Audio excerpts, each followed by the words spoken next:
And we'll adjust the volume so that we know we've got the right sound out here. Order the Maplewood Heritage Preservation Commission meeting at the Maplewood Council Chambers. It's September 16th and it's 7 p.m. Welcome. First I'd like to call to order. We have everyone with the exception of Pete Boulay. So we're good to go. We do have a quorum.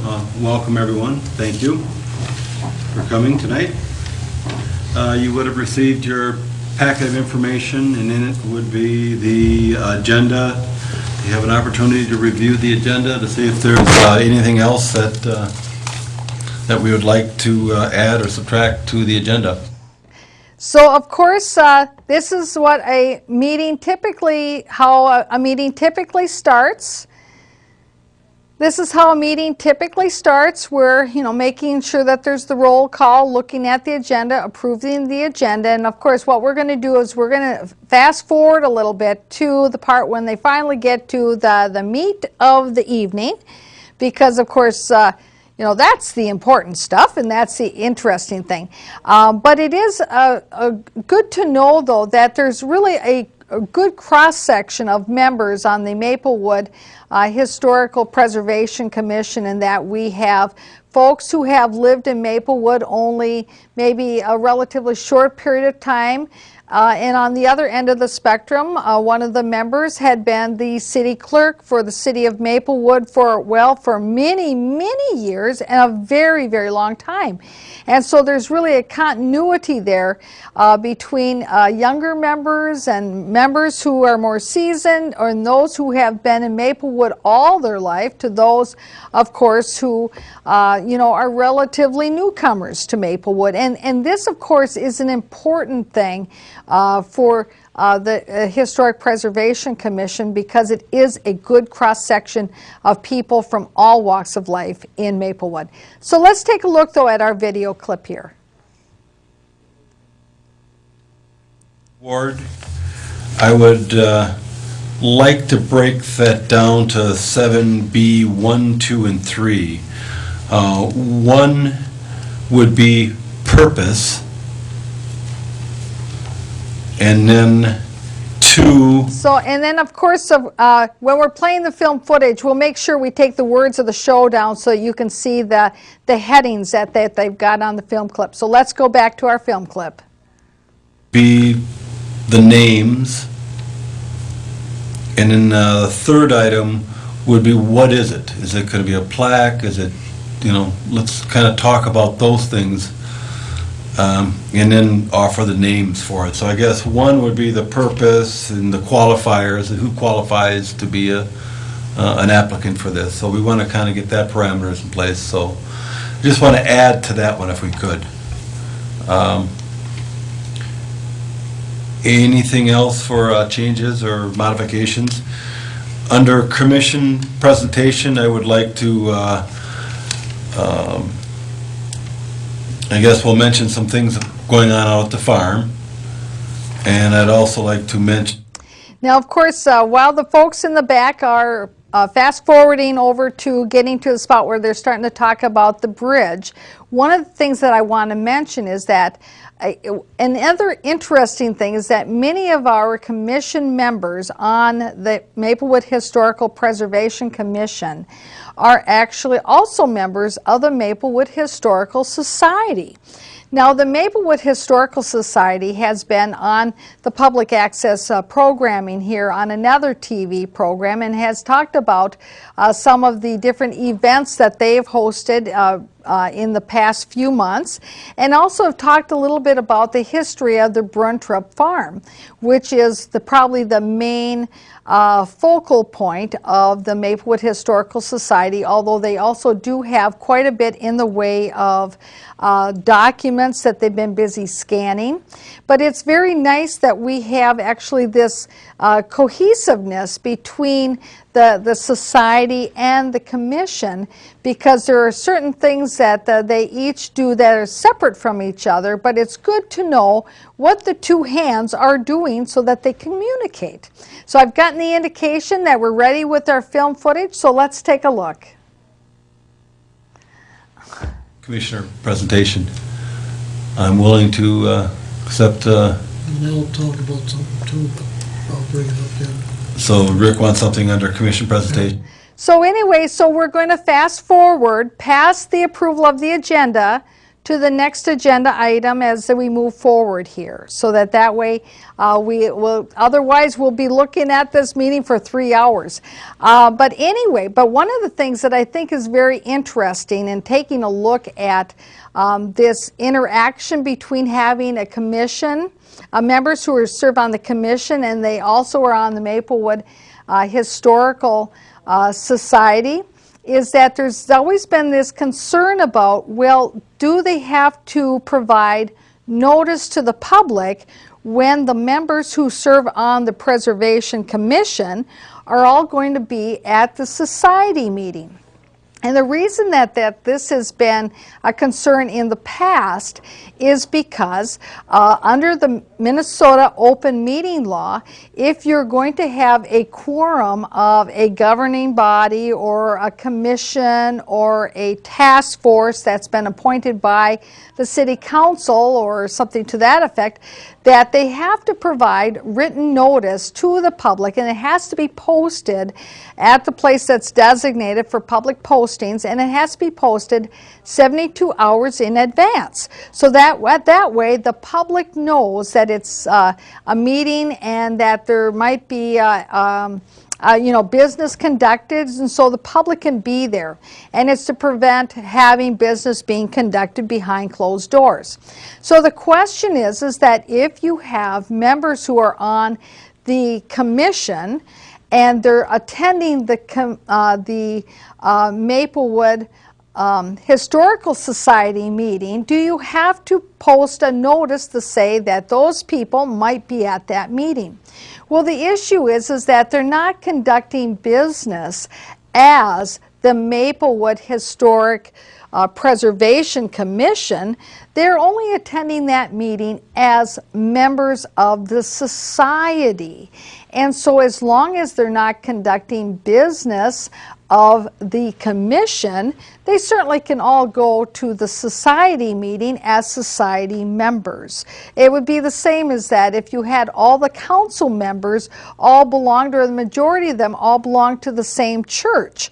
Well, you wouldn't have to post public notice that they were attending church on Sunday because they weren't doing council business. However, if you happen to watch that they were doing council business while they were attending church, well then of course that would be a violation, but their purpose is not to go to church to conduct the city business. It was to go and to go to worship. So it's a fine line, and of course there is that honor system where the members are expected that they're not going to be conducting that public business should they be at the society meeting. So it's an interesting aside to think about if you happen to be somebody who's on a commission or a board, and the majority of the people who are on your commission and board also are part of the same organization or part of the same church or part of the same something else, and how does that work out? So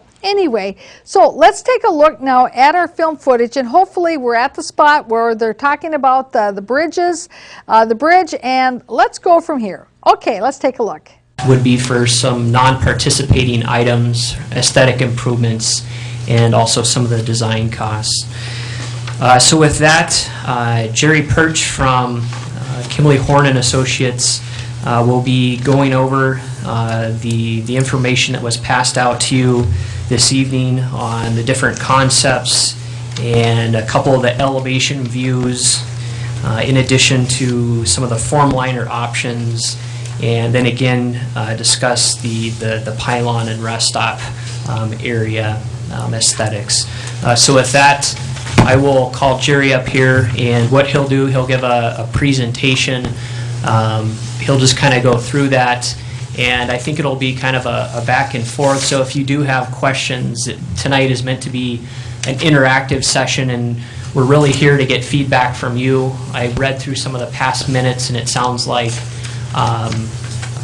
concept 2 was maybe a preferred option, whereas the CDRB and City Council were thinking concept one for various reasons. So the staff just wanted to bring this back to the commissions, which was kind of directed, and then go back to the City Council with the information that we have, and have them kind of make a final decision on the route that we go for the project. So with that, Jerry, if you want to take it over.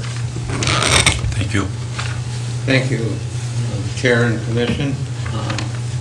We get the overhead? yeah, the overhead here. The first figures that we have here, and most of these are in the packet that was handed out to you. These are the drawings, the concepts that were presented at the CDRB meeting at the end of April. As Michael said, we had two concepts with the difference of them being primarily in the railing. Concept one here is a railing, concrete railing that has a form liner on it. The height of that of the concrete portion is approximately the same height as the railing that's out there. So of course, now for those of you who have actually been in that particular area and you know of that bridge on Frost that is near the old tourist cabin site, and you're thinking about the picture, the rendering that you just saw there, there's a few things that you'll notice and you'll think in your mind's eye that seem a little out of scale and a little out of proportion. One, of course, is that there's this whole concept and this idea that they're thinking that they're going to have on the bridge itself, they're also going to have a trail for people on their bikes. But then those of you who've been there, who actually use the trail that is in that area, you're thinking to yourself, but there already is a trail that runs parallel with the bridge, that's already there, it's already established. And that is part of the trail system. The trail system already has its own bridge. So why would you expand this bridge to have another second parallel trail path on it? And I think that's actually one of the questions that one of the members of the Historic Preservation Commission poses, and it is a question that has come up before in the past when staff talked about it several years ago, when they talked about wanting to change the look of the gateway to the Gladstone area. And of course it was basically, well, oh, I didn't know there was a trail there. So anyway, let's continue on with our film footage and see what this gentleman has to say for himself. However, we needed to go with a taller railing this is on the south side of the bridge, which is where a trail would be located as well. Because of the trail being a multi-use trail with bicyclists, the railing on that side needs to be 54 inches tall. So it's going to be significantly taller than the railing that's out there today. So the additional height of the railing would be made up with a metal railing on top of the concrete base railing.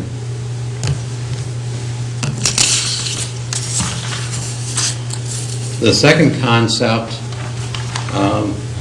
is very similar to the first one, only on this concept we eliminated the metal railing and made the height of the concrete railing the full 54 inches tall. So it's going to be much taller than the railing that's out there today. Next, so this is not in your packet here. This primarily wanted to focus in on the proposed typical section of the bridge right here. The bridge is going to have two 12-foot lanes, one in each direction, a 6-foot shoulder on each side, and then on the south side we have a 12-foot trail that would be going across the bridge. And on this is a side over here. So now the thing is that for those of you, again, who are in that area, who use the trail, you just heard that they're planning to have some trail across the bridge on